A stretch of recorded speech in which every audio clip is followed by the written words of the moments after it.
नमस्कार दोस्तों, जय हिंद, वंदे मातरम। अपना सक्षम पॉइंट यूट्यूब चैनल पर एक बार फिर से आप सभी का हार्दिक अभिनंदन है।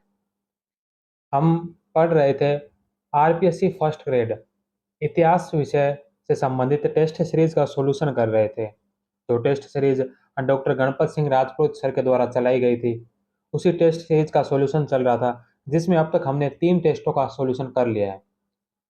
आज हमारा चौथा टेस्ट रहेगा, जिसमें हम मौर्य वंश के बारे में पढ़ेंगे। मौर्य वंश की स्थापना, विस्तार, उसका प्रशासन, अर्थव्यवस्था, कला और वास्तुकला। इसके अलावा जो मौर्योत्तर युग, मौर्य काल के पश्चात के जो अ, वंश थे, जिनमें शुंग वंश, कण्व, इंडो ग्रीक, कुषाण और पश्चिमी क्षत्रप, तो इनसे संबंधित टोटल 50-60 क्वेश्चन है इस चौथे टेस्ट में। तो इन इस टेस्ट का आज सॉल्यूशन करते हैं। तो करते हैं आज के इस टेस्ट को शुरू, आज की क्लास को शुरू। आज की क्लास का जो पहला प्रश्न है वो है कि इनमें से किस लघु स्तंभ लेख में अशोक की रानी कारुवाकी द्वारा दान दिए जाने का उल्लेख है। तो अशोक की जो रानी थी कारुवाकी, उन्होंने दान दिया था, उस दान का जो उल्लेख कर रखा है वो कौन से अभिलेख में है, जिसे और उस अभिलेख को रानी अभिलेख भी कहा जाता है। तो वह कौन सा अभिलेख है? तो वह कौशाम्बी का अभिलेख है। कौशाम्बी के अभिलेख को रानी अभिलेख भी कहते हैं। यह एकमात्र अभिलेख है जिसमें अशोक के पुत्र तीवर का उल्लेख है। तो अगर अशोक के पुत्र तीवर का उल्लेख मिलता है, जो सिर्फ एकमात्र उल्लेख है, एकमात्र अभिलेख है, वो कौन सा है? कौशाम्बी का अभिलेख है। नेक्स्ट 2 नंबर क्वेश्चन है कि तृतीय बौद्ध संगीति के आयोजन के पश्चात अशोक ने भारत के भिन्न भिन्न क्षेत्रों में बौद्ध धर्म के प्रचार के लिए भिक्षु भेजे थे। निम्नलिखित में से कौन सा इसमें सुमेलित नहीं है? तो जो तीसरी बौद्ध संगीति हुई थी, उसके पश्चात अशोक ने भारत के अलग अलग क्षेत्रों में बौद्ध धर्म प्रचार के लिए भिक्षु भेजे गए थे। तो यहाँ पर उन भिक्षुओं के नाम दे रखे हैं और क्षेत्रों के नाम दे रखे हैं कि कौन सा प्रचारक कौन से क्षेत्र में गया था। तो यहाँ हमें बताना है कि कौन सा सुमेलित नहीं है। तो सबसे पहला नाम आता है धर्म रक्षित। धर्म रक्षित जो अप्रांतक गया था, यह सत्य है। दूसरा रक्षित जो वनवासी गया था। तीसरे नंबर पर आता है महादेव। महादेव जो महाराष्ट्र गया था, तो महादेव महाराष्ट्र नहीं गया था, बल्कि महादेव को मैसूर भेजा गया था। तो महादेव जो गया था वह गया था मैसूर, महाराष्ट्र नहीं गया था। तो तीसरा जो गलत है। चौथा सोन व उत्तरा जो सुवर्ण भूमि गए थे। तो चौथा भी सत्य है। तो इसमें पूछा कि कौन सा सुमेलित नहीं है, तो 3 नंबर ऑप्शन है जो इसका राइट आंसर होगा। अशोक ने सोन व उत्तरा को सुवर्ण भूमि, महेंद्र तथा संघमित्रा को श्रीलंका, मंजतिक को कश्मीर गांधार, मंजिम को हिमालय प्रदेश, रक्षित को वनवासी तथा धर्म रक्षित को अप्रांतक, महारक्षित को यवन राज्य तथा महाधर्म रक्षित को महाराष्ट्र भेजा था। तो महाराष्ट्र भेजा था, जो भेजा था महाधर्म रक्षित को, ना कि महादेव को। महादेव को जो मैसूर यानी महिषमंडल बौद्ध प्रचार हेतु भेजा गया था। नेक्स्ट 3 नंबर क्वेश्चन है कि अशोक के मांस के अभिलेख के खोजकर्ता कौन थे? तो अशोक का जो मांस के अभिलेख है, उसकी खोज किसने की थी? तो उसकी खोज की थी विडल महोदय के द्वारा। विडल महोदय ने 1915 में सर्वप्रथम मांस के लघु शिलालेख की खोज की तथा इस अभिलेख में उत्कीर्ण अशोक का नाम पड़ा। जेम्स टिम्फेल्थर ने सर्वप्रथम 1750 में अशोक के अभिलेखों की खोज की तथा इसके द्वारा सर्वप्रथम दिल्ली मेरठ स्तंभ लेख खोजा गया। अशोक के अभिलेखों को सर्वप्रथम पढ़ने का श्रेय जेम्स प्रिंसेप को जाता है। इन्होंने 1837 में दिल्ली टोपरा स्तंभ लेख को पढ़ा था। डी आर भंडारकर ने तो अशोक के अभिलेखों के आधार पर ही अशोक का इतिहास लिखा था। नेक्स्ट क्वेश्चन है कि अशोक के किस शिलालेख में धम्म मात्रों की नियुक्ति का प्रावधान है? तो अशोक के कौन से शिलालेख में धम्म मात्रों की नियुक्ति का उल्लेख है? तो यह है पंचम शिलालेख में। 1 नंबर ऑप्शन है जो इसका राइट आंसर होगा। अशोक के 5वें शिलालेख में राज्याभिषेक के 13वें वर्ष धम्म मात्रों की नियुक्ति का प्रावधान किया गया। अशोक के 12वें शिलालेख में धार्मिक सहिष्णुता का उल्लेख मिलता है। अशोक के 13वें शिलालेख में कलिंग विजय का उल्लेख मिलता है। नेक्स्ट 5 नंबर क्वेश्चन है कि अशोक के कलिंग युद्ध की जानकारी किस शिलालेख से मिलती है? तो कलिंग युद्ध की जो जानकारी मिलती है, यह मिलती है 13वें शिलालेख से। तो 4 नंबर ऑप्शन है जो इसका राइट आंसर होगा। अशोक ने कलिंग पर आक्रमण 261 ईस्वी में किया था। कलिंग हाथियों के लिए प्रसिद्ध था और कलिंग की राजधानी कौशल्य थी। इस युद्ध की जानकारी अशोक के 13वें शिलालेख में मिलती है। यहाँ पर नंद वंश के शासक महापद्म नंद के द्वारा तंसुली नामक नहर बनाए जाने का उल्लेख मिलता है। इस युद्ध के बाद अशोक ने हमेशा के लिए युद्ध छोड़ दिया था।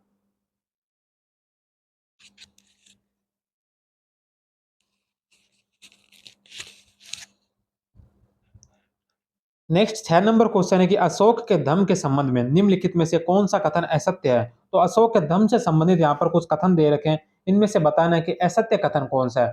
पहला है कि फलीट ने राजधर्म का, तो फलीट ने राजधर्म का, यह सत्य है। दूसरा, डी आर भंडारकर ने उपासक बौद्ध धर्म का, तो यह बात भी सत्य है। रोमिला थापर ने अशोक का स्वयं का आविष्कार कहा, यह बात भी सत्य है। सेनाट ने ब्राह्मण धर्म की संज्ञा दी, तो सेनाट ने जो ब्राह्मण धर्म की संज्ञा दी, यह बात गलत है, क्योंकि ब्राह्मण धर्म की जो संज्ञा दी थी वह दी थी फादर हेरास ने। तो 4 नंबर जो इसका असत्य होगा, तो इसमें असत्य कथन पूछा है, 4 नंबर ऑप्शन इसका राइट आंसर हो जाएगा। अशोक के धर्म को ब्राह्मण धर्म की संज्ञा फादर हेरास के द्वारा दी गई थी। नेक्स्ट क्वेश्चन है कि अशोक के समकालीन शासकों में कौन सही सुमेलित है। तो इसमें से पूछा कि सही सुमेलित कौन सा है। अशोक के समकालीन शासकों के नाम दे रखे हैं। अंत्योक जो सीरिया का राजा एंटियोकस द्वितीय था, यह बात सत्य है। तुर्मे जो मिस्र का शासक टोलमी द्वितीय, फिलाडेल्फस मग सीरीन का शासक था। तो ये तीनों ये जो राइट है, तो उपयुक्त सभी 4 नंबर ऑप्शन इसका राइट आंसर होगा। अंत्योक जो सीरिया का शासक, तुर्मे जो मिस्र का शासक, अंतकिन जो है मकदूनिया का शासक, मग सीरीन का शासक, अलिग सुंदर जो एपिरस का शासक था। नेक्स्ट क्वेश्चन है कि अशोक के किस स्तंभ लेख पर गज मूर्ति स्थापित है। तो अशोक के कौन से स्तंभ लेख पर गज मूर्ति स्थापित है, तो वह संकिसा स्तंभ लेख पर। अशोक के स्तंभ पर अशोक स्तंभ तथा उस पर अंकित पशु सारनाथ तथा सांची, इस पर 4 सिंह की आकृति है। लोरिया नंदनगढ़ बसाड़ व वैशाली पर एक सिंह की आकृति है। रामपुरवा जो लेख युक्त, इस पर भी एक सिंह की आकृति है। इसके अलावा रामपुरवा जो लेख विहीन है, रामपुरवा एक लेख युक्त है, एक लेख विहीन है। तो जो लेख युक्त है उस पर सिंह की आकृति है, और जो लेख विहीन स्तंभ है वह उस पर जो वृषभ की आकृति है। संकेसा जिस पर हाथी की आकृति है, और लोरिया अरराज जिस पर गरुड़ की आकृति अंकित है। नेक्स्ट क्वेश्चन है कि अशोक के तृतीय शिलालेख में 3 प्रशासनिक अधिकारियों के नाम मिलते हैं, इनमें से कौन सा असंगत है। तो अशोक के तृतीय शिलालेख में 3 जो अधिकारियों के नाम मिलते हैं, प्रशासनिक अधिकारियों के नाम, तो इनमें से कौन सा नहीं है। तो नायक नहीं है, पारदर्शिक, युक्त और राजुक के इसमें उल्लेख मिलता है। अशोक के तीसरा शिलालेख में युक्त, राजुक तथा पारदर्शिक का उल्लेख मिलता है। ये प्रत्येक 5वें वर्ष राज्य का दौरा करते थे। तक्षशिला तथा उज्जैन का 3 वर्षों के बाद दौरा करते थे। नेक्स्ट 10 नंबर क्वेश्चन है कि अशोक के किस शिलालेख में उल्लेख मिलता है। अशोक के कौन से शिलालेख में उल्लेख मिलता है कि अशोक ने प्रतिवेदितों को स्पष्ट आदेश दिया कि चाहे वह कहीं पर भी हो, चाहे खाना खा रहा हो, अंतपुर में हो, गौशाला में हो, पालकी में हो, प्रतिवेदक मुझे प्रजा के कार्यों की सूचना दे। तो अशोक ने ये जो आदेश दे रखा था, इसका हमें उल्लेख कौन से शिलालेख में मिलता है। तो इसका जो हमें उल्लेख मिलता है, यह मिलता है 6ठे शिलालेख में। तो 2 नंबर ऑप्शन है जो इसका राइट आंसर होगा। अशोक ने अपने 6ठे शिलालेख में प्रतिवेदक पद का प्रावधान किया, जो आवश्यक सूचना देने हेतु किसी भी समय बिना अनुमति के राजा से मिल सकता था। नेक्स्ट 11 नंबर क्वेश्चन है कि मौर्य साम्राज्य का पतन निर्बल तथा अयोग्य उत्तराधिकारियों के कारण हुआ। मौर्य साम्राज्य के पतन के क्रम में निम्नलिखित में से यह कारण कौन बताता है। तो यह जो कारण बताया कि मौर्य साम्राज्य का जो पतन हुआ, यह निर्बल तथा अयोग्य उत्तराधिकारियों के कारण हुआ, तो यह कारण बताया था डी एन झा ने। 1 नंबर ऑप्शन जो इसका राइट आंसर होगा। मौर्य प्रशासन का पतन, डी कोसाम्बी ने कहा कि ये जो मार्क्सवादी इतिहासकार थे, इन्होंने बताया कि मौर्य साम्राज्य का पतन का कारण आर्थिक था। हरिप्रसाद शास्त्री, मौर्य साम्राज्य के पतन का कारण ब्राह्मणों की प्रतिक्रिया, मौर्य शासकों के द्वारा शांतिवादी नीति और चलना, ये बात कही थी हेमराय चौधरी ने। प्रशासनिक शिथिलता, रोमिला थापर के अनुसार प्रशासन का अत्यंत संकेंद्रण मौर्य साम्राज्य के पतन का कारण था। आर एस शर्मा के अनुसार मगध में कृषि तथा नगरों में नवीन प्रौद्योगिकी के कारण इस क्षेत्र में नवीन राज्यों का उद्भव हुआ और मौर्य साम्राज्य का पतन हुआ। नेक्स्ट क्वेश्चन है कि निम्नलिखित में से कौन मौर्य काल में गुप्तचर व्यवस्था में संचार की श्रेणी में सम्मिलित नहीं थे। तो कौन है जो मौर्य काल में गुप्तचर व्यवस्था में संचार की श्रेणी में सम्मिलित नहीं थे? तो वो थे कापाटिक, शरद, तीक्ष्ण और क्षत्रिय, ये तीनों है जो गुप्तचर व्यवस्था की श्रेणी में सम्मिलित थे। 4 नंबर ऑप्शन इसका राइट होगा। मौर्य काल में गुप्तचर व्यवस्था में संस्था और संचार श्रेणियां थी, जिनमें संस्था एक स्थान पर रहकर गुप्तचर का कार्य करते थे, वहीं संचार विभिन्न स्थानों पर घूम घूमकर गुप्तचर का कार्य करते थे। संस्था गुप्तचरों में शामिल कापाटिक, उदास्थित, गृहपथिक, वैदेहिक और तापस, वहीं संचार गुप्तचरों में शामिल क्षत्रिय, शरद, इसके अलावा तीक्ष्ण और परिवारजिका। नेक्स्ट क्वेश्चन है कि बिंदुसार की राजसभा में आने वाला सीरिया का राजदूत कौन था? तो जो सीरिया का राजदूत आया था बिंदुसार की राजसभा में, वह था डायमेकस। 2 नंबर ऑप्शन इसका राइट आंसर है। सीरिया के शासक एंटियोकस ने डायमेकस नामक राजदूत को बिंदुसार की राजसभा में भेजा था। बिंदुसार ने एंटियोकस प्रथम से अंगूरी, मदिरा, सूखी अंजीर तथा एक दार्शनिक की मांग की। सीरिया के शासक ने दार्शनिक को छोड़कर दोनों वस्तुएं भिजवा दी थी। प्लिनी के अनुसार मिस्र के शासक टोलमी द्वितीय फिलाडेल्फस ने डायनोसियस नामक राजदूत मौर्य दरबार में भेजा था।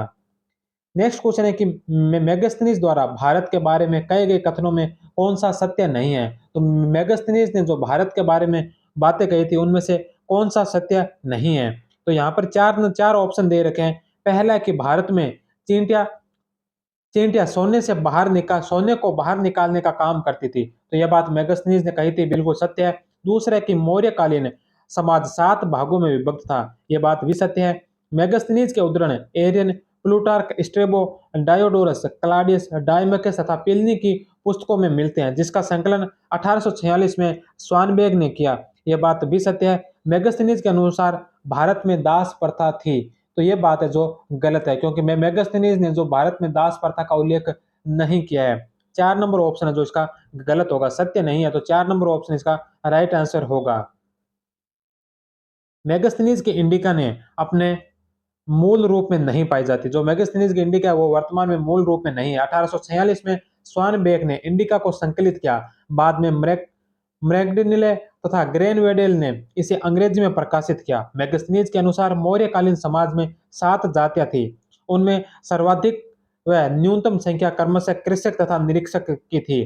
कृषक की संख्या सर्वाधिक और निरीक्षक की संख्या जो न्यूनतम थी। मेगास्थनीज के अनुसार भारतीयों को लेखन का ज्ञान नहीं था। मेगास्थनीज ने इंडिका में गुप्तचर के लिए ओवरसीज शब्द का प्रयोग किया है। मेगास्थनीज के अनुसार भारत में अकाल नहीं पड़ते थे। मेगास्थनीज की इंडिका के अनुसार मौर्य वंश 4 भागों में बंटा हुआ था। मेगास्थनीज के अनुसार पांड्य देश में स्त्रियों का शासन था। मेगास्थनीज का एस्ट्रोनोमोई नगर प्रशासक था और जिला प्रशासक को एग्रोनोमोई कहा जाता था। यह मुख्य सड़क अधिकारी भी था। नेक्स्ट क्वेश्चन है कि मौर्य काल का कौन सा एकमात्र अभिलेख है जो ताम्र पत्र पर अंकित है? तो मौर्य काल का एकमात्र अभिलेख जो ताम्र पत्र पर अंकित है तो वह है सोगोरा का अभिलेख। 4 नंबर ऑप्शन जो इसका राइट आंसर है। चंद्रगुप्त मौर्य के सोगोरा अभिलेख से अकाल से निपटने की जानकारी मिलती है। यह अभिलेख उत्तर प्रदेश के गोरखपुर से प्राप्त हुआ है। यह मौर्य काल से संबंधित एकमात्र अभिलेख है जो ताम्र पत्र पर अंकित है। महास्थान अभिलेख जो बांग्लादेश से प्राप्त हुआ है, इस अभिलेख में भी अकाल पीड़ित व्यक्तियों को राहत सामग्री प्रदान किए जाने का उल्लेख मिलता है। नेक्स्ट क्वेश्चन है कि दिव्यवदान के अनुसार बिंदुसार के मंत्री परिषद का प्रधान कौन था? तो बिंदुसार के मंत्री परिषद का प्रधान जो दिव्यवदान में उल्लेख है वह था खल्लाटक। 4 नंबर ऑप्शन जो इसका राइट आंसर है। दिव्यवदान के अनुसार बिंदुसार की सभा में 500 सदस्यों वाली एक मंत्री परिषद थी, जिसका प्रधान जो है खल्लाटक था। नेक्स्ट क्वेश्चन है कि 303 ईसा पूर्व में चंद्रगुप्त और सेल्यूकस के बीच हुई संधि के संदर्भ में कौन सा वक्तव्य असत्य है? तो चंद्रगुप्त और सेल्यूकस के बीच में जो 303 में संधि हुई थी, इसमें से कौन सा कथन असत्य है? तो पहला कथन है कि सेल्यूकस ने 500 हाथी चंद्रगुप्त मौर्य को उपहार स्वरूप दिए थे। तो सेल्यूकस ने चंद्रगुप्त मौर्य को जो उपहार स्वरूप 500 हाथी दिए थे, तो पहली है जो ये गलत है। 500 हाथी जो सेल्यूकस ने चंद्रगुप्त मौर्य को नहीं बल्कि चंद्रगुप्त मौर्य ने जो सेल्यूकस को दिए थे, तो पहला ही कथन इसमें असत्य है, असत्य कथन पूछा है। दूसरा है कि सेल्यूकस ने आर्कोस या पेरोपनीसाइड तथा एरिया एरिया तथा जेड्रोसिया के प्रदेश चंद्रगुप्त को दिए, ये सत्य है। मेगस्थनीज के रूप में एक यूनानी राजदूत मौर्य दरबार में भेजा गया, यह भी सत्य है। सेल्यूकस ने अपनी पुत्री का विवाह चंद्रगुप्त से किया था, तो यह बात भी सत्य है। तो जो पहली बात है कि सेल्यूकस ने 500 हाथी चंद्रगुप्त को उपहार स्वरूप दिए, यह बात गलत है, क्योंकि ये जो 500 हाथी ये चंद्रगुप्त ने दिए थे सेल्यूकस को। तो एक नंबर ऑप्शन इसका राइट होगा। सेल्यूकस तथा चंद्रगुप्त मौर्य के मध्य 303 ईसा पूर्व में संधि हुई, जिसका विवरण एपियनस, स्ट्रेबो तथा प्लूटार्क ने दिया है। नेक्स्ट क्वेश्चन है कि अशोक के राज्याभिषेक के 10वें वर्ष विहार यात्रा के स्थान पर धम्म यात्रा की शुरुआत की, इसकी जानकारी अशोक के किस शिलालेख से मिलती है? तो जो इसकी जानकारी मिलती है, यह मिलती है 8वें शिलालेख से। 2 नंबर ऑप्शन है जो इसका राइट आंसर होगा। 7वां शिलालेख, 7वें शिलालेख में हमें आत्म संयम तथा आत्म शुद्धि पर बल दिया गया। 8वां शिलालेख विहार यात्रा के स्थान पर धम्म यात्रा पर बल दिया। 9वें शिलालेख में धम्म मंगल की श्रेष्ठता पर बल। 10वें शिलालेख में यश तथा कीर्ति की निंदा की गई तथा धम्म नीति की श्रेष्ठता पर बल दिया गया।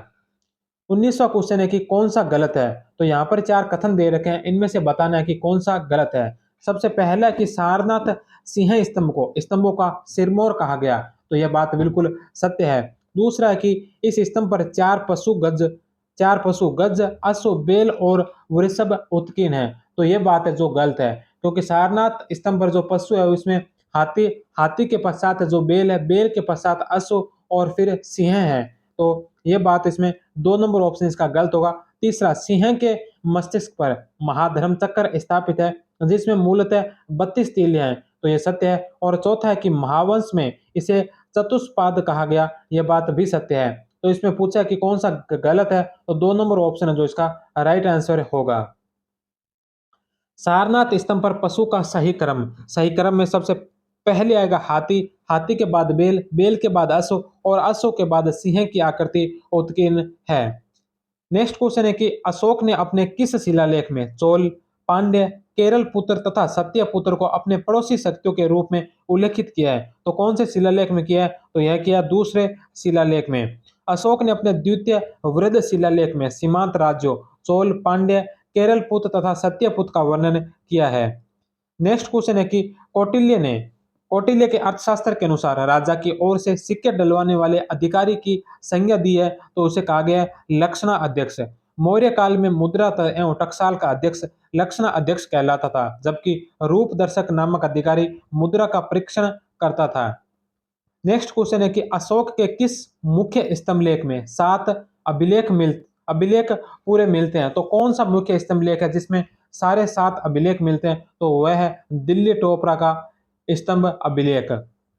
अशोक के वृद्ध स्तंभ लेखों की संख्या 7 है, जो 6 भिन्न भिन्न स्थानों से मिले हैं। पहला, दिल्ली मेरठ स्तंभ लेख, यह अभिलेख पहले मेरठ में तथा बाद में फिरोज शाह तुगलक ने इसे उस्क ए शिकार दिल्ली में स्थापित करवाया। दूसरा, दिल्ली टोपरा स्तंभ लेख, यह स्तंभ लेख पहले हरियाणा में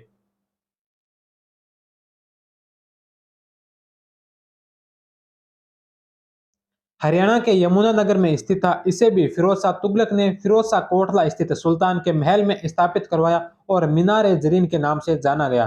तीसरा है प्रयाग स्तंभ लेख, यह पहले कौशाम्बी में था तथा बाद में अकबर ने इसे इलाहाबाद के किले में स्थापित करवाया। इसमें अशोक के साथ साथ समुद्रगुप्त तथा जहांगीर के लेख भी उत्कीर्ण है। चौथा जो लौर्या नंदनगढ़ स्तंभ लेख, फिर लौर्या अरराज स्तंभ लेख और छठा है लौर्या रामपुरा स्तंभ लेख। नेक्स्ट क्वेश्चन है कि अशोक के अभिलेख में एकमात्र अभिलेख लेखक का क्या नाम है? तो कौन सा अभिलेख है जिसमें एकमात्र अभिलेख लेखक का नाम है? तो वह चापड़, 1 नंबर ऑप्शन इसका राइट आंसर है। अशोक के अभिलेखों में ब्रह्मगिरी लघु शिलालेख में उसके लेखक चापड़ के हस्ताक्षर मिलते हैं। नेक्स्ट क्वेश्चन है कि इनमें से किस पुस्तक में मौर्य काल में पाटलिपुत्र की नगर परिषद की 5-5 सदस्यों वाली 6 समितियों का उल्लेख किया गया है? तो इसमें से कौन सी पुस्तक है जिसमें मौर्य काल में पाटलिपुत्र की नगर परिषद की 5-5 सदस्यों वाली 6 समितियों का उल्लेख किया गया है? तो वह पुस्तक है इंडिका, 1 नंबर ऑप्शन जो इसका राइट आंसर होगा। मेगास्थनीज की नगर संबंधित 6 समितियां 6x5 30 सदस्य के द्वारा कार्य करने का उल्लेख मिलता है, तो वह कौन सी है 6 उद्योग निरीक्षक, विदेशियों की देखरेख, जन्म मरण रिकॉर्ड, व्यापार और वाणिज्य की देखरेख, विक्रय निरीक्षण और बिक्री कर वसूली। नेक्स्ट 25 नंबर क्वेश्चन है कि अशोक के किस शिलालेख में दक्षिणी भारत के 5 राज्यों का उल्लेख मिलता है? तो दक्षिणी भारत के 5 राज्यों का जो उल्लेख मिलता है, यह मिलता है दूसरे शिलालेख में। अशोक ने अपने द्वितीय शिलालेख में दक्षिणी सीमांत स्थित चोल, पांड्य, केरलपुत, सत्यपुत तथा ताम्रपर्णी का उल्लेख पड़ोसी शक्तियों के रूप में किया है। नेक्स्ट क्वेश्चन है कि निम्नलिखित कथनों पर विचार कीजिए। ये 3 कथन दे रखे हैं, इन कथनों में से हमें बताना है कि कौन सा कथन सत्य है।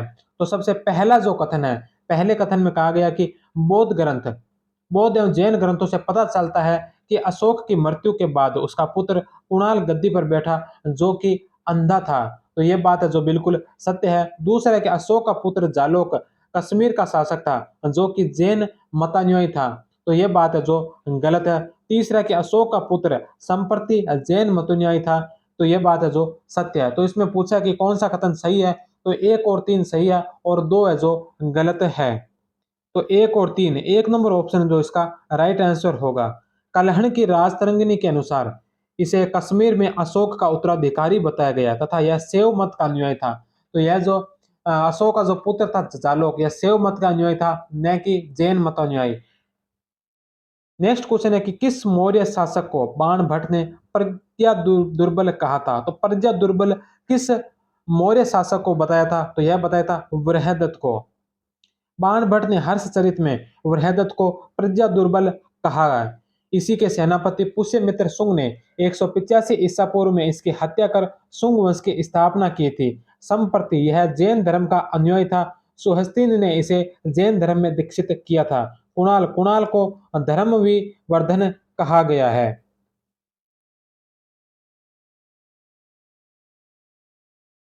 28 नंबर क्वेश्चन है कि मौर्य काल की राजकीय कृषि विभाग का अध्यक्ष कौन था? तो मौर्य काल में राजकीय कृषि विभाग के अध्यक्ष को सित्ता अध्यक्ष कहा जाता था। सित्ता अध्यक्ष जो राजकीय कृषि विभाग का अध्यक्ष, कुप्या अध्यक्ष जो वन एवं उसकी संपदा का प्रमुख, विविता अध्यक्ष जो चारागाह का प्रमुख, लक्षणा अध्यक्ष जो छापे खाने का प्रमुख होता था। नेक्स्ट क्वेश्चन है कि मौर्य काल में राजस्व विभाग का प्रधान अधिकारी होता था। तो राजस्व विभाग के प्रधान अधिकारी को समाहर्ता कहा जाता था। 2 नंबर ऑप्शन है जो इसका राइट आंसर होगा। मौर्य काल में यह राजस्व विभाग तथा कर निर्धारण का सर्वोच्च अधिकारी था, जिसका कार्य कर वसूली करना था। सन्निधाता, मौर्य काल में यह कोषाध्यक्ष था।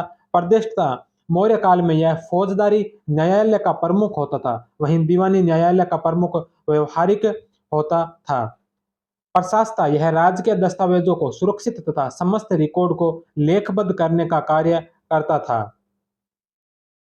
नेक्स्ट क्वेश्चन है कि मौर्यकालीन शब्द गुल्लम से तात्पर्य है। तो मौर्यकालीन का जो शब्द है गुल्लम, इसे गुल्लम का क्या तात्पर्य है? तो गुल्लम है जो सैन्य टुकड़ियों को कहा जाता था। तो 2 नंबर ऑप्शन इसका राइट आंसर होगा। मौर्य काल में सैनिक छावनी को गुल्लम कहते थे एवं सैनिक को देय वेतन को गुल्लमदेय कहा जाता था। 31 नंबर क्वेश्चन है कि मौर्य काल में पिंडकर एक कर था। तो पिंडकर कौन सा कर था? तो यह ग्राम से संग्रहित कर था। 4 नंबर ऑप्शन जो इसका राइट आंसर है। मौर्य काल में पिंडकर संपूर्ण ग्राम पर सामूहिक रूप से लगने वाला कर होता था। मौर्यकालीन अन्य महत्वपूर्ण कर जिनमें प्रणय कर यह आपातकालीन कर था, हिरण्य कर यह नगद कर था, विष्टि जो बेगार कर था, परहीनक जो चराई कर था। उसके अलावा जो वर्तनी है जो ये सड़क पर लगने वाला कर था। नेक्स्ट क्वेश्चन है कि मौर्य काल में तांबे के सिक्के को क्या कहते थे? तो तांबे के सिक्के को जो मास्क कहा जाता था। निष्क, निष्क जो सोने के सिक्के को कहता था। कारसापण, कारसापण चांदी का सिक्का और मास्क जो तांबे के सिक्के को कहते थे। नेक्स्ट क्वेश्चन है कि मौर्यकालीन मूर्ति कला में किस स्थान से मूर्ति के नीचे गजत में लिखा हुआ है? तो मूर्ति के नीचे जो गजत में लिखा हुआ है, कहाँ लिखा हुआ है? तो यह कालसी से हाथी की जो मूर्ति प्राप्त हुई है, वहां पर मूर्ति के नीचे गजत में लिखा मिला है। मौर्यकालीन मूर्तिकला में धौली तथा कालसी से हाथी की मूर्ति मिली है, जिसमें कालसी की हाथी की मूर्ति के नीचे गजत में लिखा है। मथुरा की परखम से यक्ष मणिभद्र की मूर्ति मिली है। बिहार के दीनदारगढ़ से चाम्र ग्रहिणी यक्ष की प्रतिमा प्राप्त हुई है। पटना के पास लोहानीपुर से दो जैन तीर्थंकरों की मूर्ति भी प्राप्त हुई है। नेक्स्ट क्वेश्चन है कि किस सातवाहन शासक के सिक्कों पर दो पतवारों वाले जहाज का अंकन मिलता है? तो कौन सा सातवाहन शासक के सिक्के पर है जो दो पतवारों वाले जहाज का अंकन मिलता है? तो यह मिलता है वशिष्ठपुत्र पुलवामी के सिक्कों पर। वशिष्ठपुत्र पुलवामी को दक्षिणा पथेश्वर कहा गया। इसके काल में अमरावती स्तूप का संवर्धन हुआ था। रुद्रदमन के जूनागढ़ अभिलेख के अनुसार यह रुद्रदमन से 2 बार पराजित हुआ था। कोरोमंडल से प्राप्त पुलवामी के सिक्कों पर दो पतवारों वाले जहाज का अंकन मिलता है। नेक्स्ट क्वेश्चन है कि इनमें से किस सातवाहन नरेश ने छह रातों पर विजय प्राप्ति के पश्चात नासिक के बौद्ध संघ को अजय काल के नामक क्षेत्र दान दिया था? तो कौन सा सातवाहन नरेश था? तो इनमें जो सातवाहन नरेश था वह था गौतमीपुत्र सातकर्णी। 2 नंबर ऑप्शन है जो इसका राइट आंसर होगा। गौतमीपुत्र सातकर्णी के राज्याभिषेक के 18वें वर्ष जारी नासिक लेख से जानकारी मिलती है कि इसने क्षहरात वंश के शासक नहपान को तथा अपने इसी विजय के उपलक्ष्य में इसने बौद्धों को अजय काल के नामक गांव दान में दिया था। यह क्षेत्र पहले नहपान के दामाद उसुदत्त के अधिकार में था, जिसे गौतमीपुत्र सातकर्णी के द्वारा दोबारा दान में दिया गया था। नेक्स्ट 36 नंबर क्वेश्चन है कि निम्नलिखित में से कौन सा अभिलेख भूमि दान का सर्वप्रथम अभिलेख के साक्ष्य करता है? तो कौन सा अभिलेख है जो भूमि दान का सर्वप्रथम अभिलेख के साक्ष्य देता है? तो वह था नाना घाट का अभिलेख। नाना घाट का अभिलेख 1 नंबर ऑप्शन है जो इसका राइट आंसर होगा। सातकर्णी प्रथम का विवाह अंग्य कुल की राजकुमारी नागानिका से हुआ था, जो भागवत धर्म की अनुयायी थी। इस अभिलेख में सर्वप्रथम भूमि दान की जानकारी मिलती है। इसके अनुसार सातकर्णी प्रथम ने दो अश्वमेध तथा एक राजसूय यज्ञ संपन्न किया था। सातकर्णी प्रथम की उपाधि है दक्षिणा पथपति। इसके अलावा प्रतिष्ठानपति तथा अप्रतिहत चक्र ये जो सातकर्णी प्रथम की उपाधियां थी। नेक्स्ट क्वेश्चन है कि इनमें से किस ग्रंथ में यवन आक्रमण का उल्लेख नहीं मिलता? तो कौन सा ग्रंथ है जिसमें यवन आक्रमण का उल्लेख नहीं है? तो पंतजलि के महाभाष्य में यवनों के आक्रमण का उल्लेख मिलता है। गार्गी संहिता में भी यवनों के आक्रमण का उल्लेख मिलता है। मालविक अग्निमित्र में भी यवनों के आक्रमण का उल्लेख मिलता है, लेकिन थेरावली में जो यवनों के आक्रमण का उल्लेख नहीं मिलता। तो 4 नंबर ऑप्शन है जो इसका राइट आंसर होगा। पुष्यमित्र शुंग के समय यवन आक्रमण हुआ। इस आक्रमण का उल्लेख गार्गी संहिता, कालिदास के नाटक मालविका अग्निमित्र तथा पंतजलि के महाभाष्य में हुआ है। गार्गी संहिता के युग पुराण में बताया गया है कि यवन साकेत, पांचाल तथा मथुरा को जीतते हुए कुसुम ध्वज आ पहुंचे थे। पंतजलि के महाभाष्य में उल्लेख मिलता है कि यह उन्होंने साकेत तथा माध्यमिक को रोंद दिया था। नेक्स्ट क्वेश्चन है कि कार्ले के अभिलेख के बौद्ध भिक्षुओं को काराजी का ग्राम प्रदान करने वाले किस शासक का उल्लेख मिलता है? तो गौतमीपुत्र सतकर्णी का।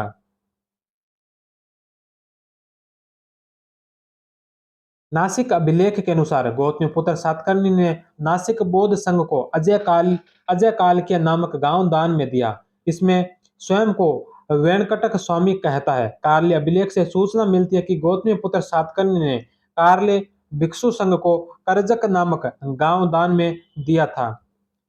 नेक्स्ट क्वेश्चन, इनमें से वह शुंग शासक जिसके शासनकाल के 14वें वर्ष में तक्षशिला के यवन शासक अंट्याल किड्स का राजदूत हेलियोडोरस उसके विदिशा दरबार में उपस्थित हुआ था। तो वह भागभद्र। 4 नंबर ऑप्शन इसका राइट आंसर है।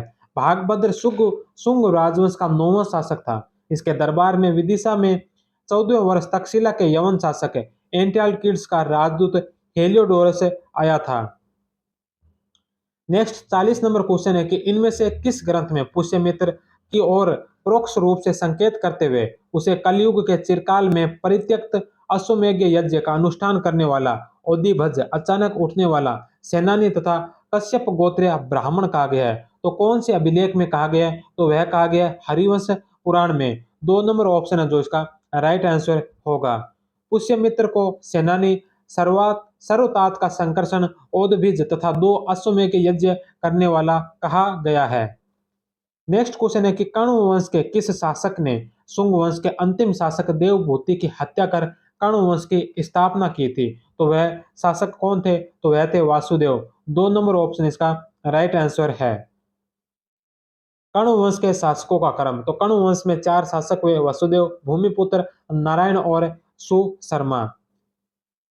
नेक्स्ट क्वेश्चन है कि सातवाहन शासकों के संबंध में निम्नलिखित में से कौन सा कथन असत्य है। तो सातवाहन शासकों से संबंधित यहाँ पर 4 कथन दे रखे हैं, इनमें से हमें बताना है कि कौन सा कथन है जो असत्य है। सातवाहन वंश का जो संस्थापक था वह सिमुक था, यह बात सत्य है। मत्स्य पुराण में सातवाहन राजाओं की कुल संख्या 30 तथा वायु पुराण में सातवाहन राजाओं की कुल संख्या 17 बताई गई है, यह बात भी सत्य है। सातवाहन शासकों ने में हाल ने गाथा सप्तशती नामक ग्रंथ की रचना की, यह बात भी सत्य है। और चौथा नंबर है वशिष्ठ पुत्र पुलवामी को क्षयरात वंश का उन्मूलन करने वाला कहा गया। तो यह वशिष्ठ पुत्र पुलवामी को नहीं बल्कि गौतमी पुत्र सातकर्णी को कहा गया था। तो 4 नंबर है जो इसका गलत होगा। गौतमीपुत्र सातकर्णी ने क्षयरात शासक नहपान को पराजित किया। जयगलथम्बी ने क्षयरात शासक नहपान के सिक्कों का ढेर मिलता है और यह सिक्के गौतमीपुत्र सातकर्णी के द्वारा दोबारा अंकित करवाए गए थे। नेक्स्ट क्वेश्चन है कि इंडो ग्रीक शासकों में यूक्रेटाइडिस वंश के शासकों की राजधानी कौन सी थी। तो इनकी राजधानी थी तक्षशिला। 2 नंबर ऑप्शन इसका राइट आंसर है। तक्षशिला जो वर्तमान में पाकिस्तान के रावलपिंडी में स्थित है, यह सिंधु और झेलम नदियों के मध्य स्थित शहर है। इस स्थल की खोज 1915 में सर जॉन मार्शल के द्वारा की गई थी। सिकंदर की अधीनता स्वीकार करने वाला पहला व्यक्ति राजा आम्बी यहीं का था। तक्षशिला के राजा आम्बी का दूत सिकंदर को निकेया नामक स्थान पर मिला था। तक्षशिला व लैंगमान से ही अशोक के अरामाइक लिपि में अशोक के शिलालेख मिले हैं। तक्षशिला का विद्रोह दबाने के बाद ही अशोक की अगली राजा बनने की संभावना बढ़ गई थी, जिससे परेशान होकर बड़े भाई सुसीम ने राजा बिंदुसार द्वारा उसे 2 साल के देश निकाला दिला दिया था। इस दौरान अशोक एक मछुआरे की पुत्री कारुवाकी से मिला और उससे विवाह कर लिया। इस विवाह से उसे तिवर नाम का एक पुत्र हुआ। शिलालेखों में बस इसी रानी का नाम मिलता है। तक्षशिला विश्वविद्यालय विश्व का प्राचीनतम विश्वविद्यालय माना जाता है। बाल रोग विशेषज्ञ जीवक ने इसी विश्वविद्यालय से शिक्षा ग्रहण की थी। चंद्रगुप्त मौर्य के गुरु चाणक्य यहाँ के आचार्य के पद पर नियुक्त थे। नोट: इंडो ग्रीक शासकों में यूथेडेमस वंश की राजधानी साकल थी। नेक्स्ट क्वेश्चन है कि यदि मैं इस समय भिक्षु हो जाऊं तो अधिक काल तक जीवित न रह सकूंगा क्योंकि मेरे शत्रुओं की संख्या अधिक है। उपयुक्त कथन किसका है। तो यह कथन है मिनांडर का। 1 नंबर ऑप्शन है जो इसका राइट आंसर है। मिनांडर बौद्ध धर्म की हीनयान संप्रदाय का उपासक बौद्ध था। मिलिंद पन्हो नामक पाली ग्रंथ की रचना नागसेन ने की थी, जिसमें 7 अध्याय है। मिलिंद पन्हो में मिनांडर का एक कथन मिलता है कि यदि मैं इस समय भिक्षु हो जाऊं तो अधिक काल तक जीवित न रह सकूंगा क्योंकि मेरे शत्रुओं की संख्या अधिक है। मिनांडर ने धर्मकिस की उपाधि धारण की थी। वहीं धर्मथित कुजुल कदफिसस की रचना है। तो धर्मकिस और धर्मथित इनमें कंफ्यूज मत होना। धर्मकिस है जो मिनांडर की उपाधि है और धर्मथित है जो कुजुल कदफिसस की एक रचना का नाम है। नेक्स्ट 45 नंबर क्वेश्चन है कि निम्न में से किस शासक ने बिना बेगार के सुदर्शन झील का जीर्णोद्धार करवाया था। तो सुदर्शन झील का जीर्णोद्धार करवाया था, इसे इसके बदले जनता से ना कोई बेगार बिना बेगार के और जो करवाया था यह किसने करवाया था। यह करवाया था रुद्रदमन ने। 4 नंबर ऑप्शन है जो इसका राइट आंसर होगा। शक शासक रुद्रदमन ने जनता पर बिना कोई कर लगाए अपने व्यक्तिगत कोष से सुदर्शन झील का पुनर्निर्माण करवाया था। सुदर्शन झील से संबंधित तथ्य है। सुदर्शन झील चंद्रगुप्त मौर्य के शासनकाल में सौराष्ट्र के गवर्नर पुष्यगुप्त वैश्य ने बनवाई थी। अशोक के काल में तुषाप ने मरम्मत करवाई। रुद्रदमन के काल में सुविशाख ने मरम्मत करवाई और स्कंदगुप्त के काल में चक्रपालित ने मरम्मत करवाई थी। नेक्स्ट क्वेश्चन है कि गोंडो फर्निज पहलव वंश का शक्तिशाली शासक था जिसने देवव्रत की उपाधि धारण की। वह इसकी राजधानी तक्षशिला थी।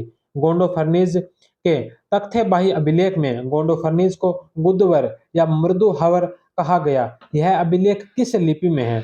तो यह अभिलेख है जो ख्रोष्टी लिपि में है। 1 नंबर ऑप्शन है जो इसका राइट आंसर होगा। गोंडो फर्निज के शासनकाल की महत्वपूर्ण घटना ईसाई धर्म प्रचारक सेंट थॉमस भारत आया था और यह भारत आने वाला पहला ईसाई था। गोंडो फर्निज का सबसे महत्वपूर्ण अभिलेख तख्ते 22 में है। नेक्स्ट क्वेश्चन है कि भारत में सोने के सिक्के जारी करने वाला पहला राजा कौन था? तो भारत में सोने के सिक्के जारी करने वाला अगर पहला राजा था तो वह था विम कड़फिसस।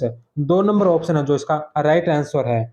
भारत में सर्वप्रथम सोने के सिक्के जारी करने वाला शासक विम कड़फिसस था। कोजुल कड़फिसस कुषाण वंश का प्रथम शासक था जिसने कुषाण वंश की स्थापना की थी।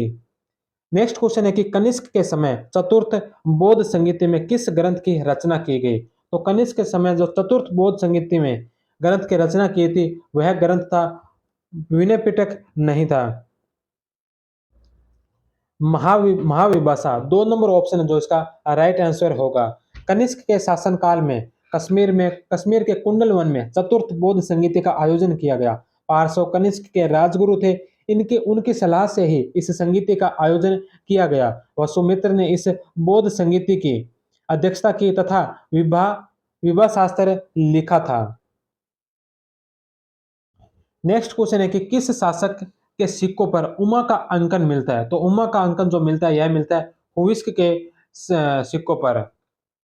हुइस्क के सिक्कों पर त्रिमुख शिव के साथ श्रृंग धारण किए हुए उमा का अंकन मिलता है। हुइस्क ने चतुर्भुजी विष्णु अंकित सिक्के जारी किए थे तथा उनकी मुद्राओं पर वासुदेव तथा शैकर्षण का अंकन भी मिलता है।